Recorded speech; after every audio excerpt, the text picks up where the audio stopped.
পরীক্ষায় খারাপ করলে ছোটবেলায় শুনেছি সবাই বলতো তুমি আলু পেয়েছো। আর একটু ভালো করে মনোযোগ দিয়ে পড়াশোনা করতে পারলে না, তাহলেই তো ভালো ফল করতে। আবার আরেকটা কথাও বলে তুমি গোল্লা পেয়েছো, রসগোল্লা, এবার বসে বসে খাও। কিন্তু আলু আর রসগোল্লা দুটোই কিন্তু সকলের পছন্দের।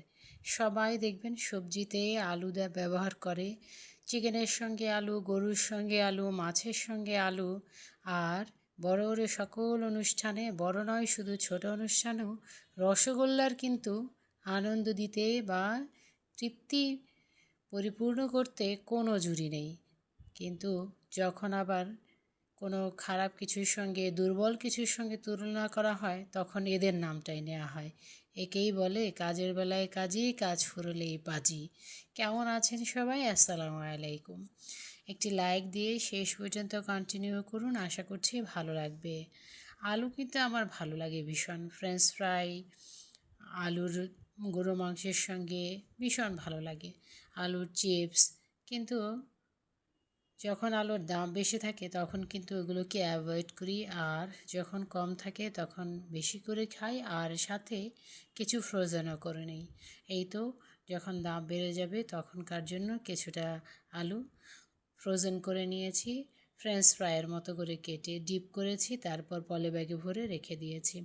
এদিক দিয়ে বাহিরে গিয়েছি, বাহির থেকে আসার সময় এত গরম পড়েছে, সেই দিকটা খেয়াল রেখে শরবতের জন্য দুটো বেল, সবজির জন্য একটা লাউ কিংবা কদু, আপনি যাই বলেন না কেন, আর কলার ভর্তা করব, কাঁচা কলা, শরবতের জন্য লেবু নিয়ে এসেছি। খুবই অল্প জিনিস, কিন্তু প্রতিদিন এরকম টাটকা টাটকা এনে রান্না করে খাওয়ার তৃপ্তি কিন্তু আলাদা।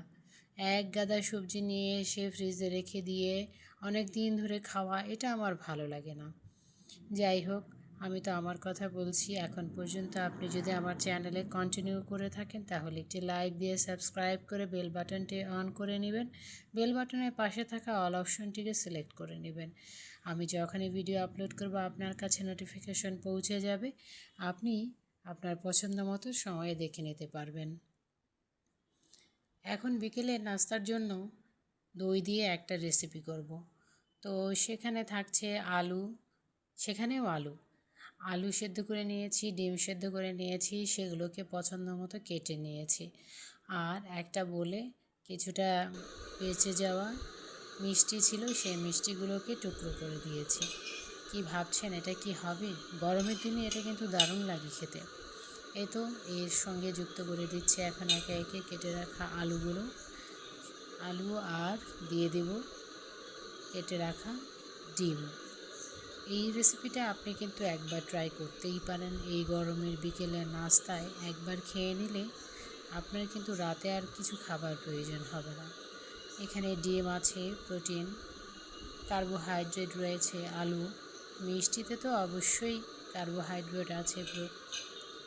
শর্করা যেমন থাকে তেমনি কিছুটা ফ্যাটও থাকে, যেহেতু মিষ্টিটা তেলে ভাজা হয়। ডিমগুলো সিদ্ধ করে নিয়েছি ভালো করে, তারপর পছন্দ মতো আলুর সঙ্গে মিলিয়ে টুকরো করে নিয়েছি। একে একে সব কিছু যুক্ত করে দিয়ে এর সঙ্গে এখন দিয়ে দেব খানিকটা ঝাল। নুন তেল তো দিতেই হবে, আমাদের বাঙালি ঝাল যুক্ত না করলে তো ভালো লাগবে না। মুখের স্বাদটাই যেন পাওয়া যায় না ঝাল না থাকলে। এই তো, এখন এখানে কিছু ভেজে রাখা মরিচ চিলি ফ্লেক্স করে নিয়েছিলাম, মানে চিলি ভেজে ফ্লেক্স করে চিলি ফ্লেক্স দিয়ে দিলাম।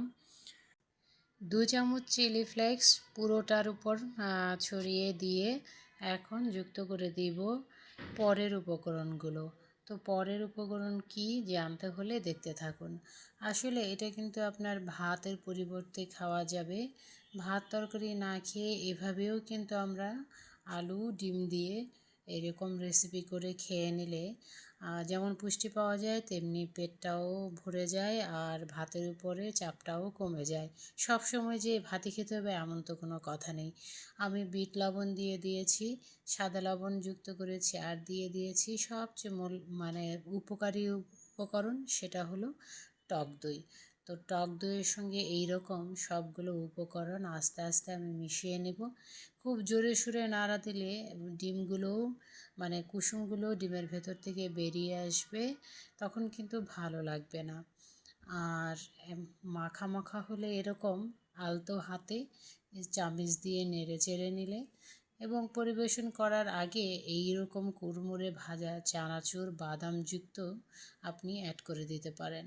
আমার তো ভীষণ ভালো লাগে। মাঝে মাঝে এটাকে আপনি চিপসও, পটেটো চিপস পাওয়া যায়, সেটাও দিয়ে দিতে পারেন।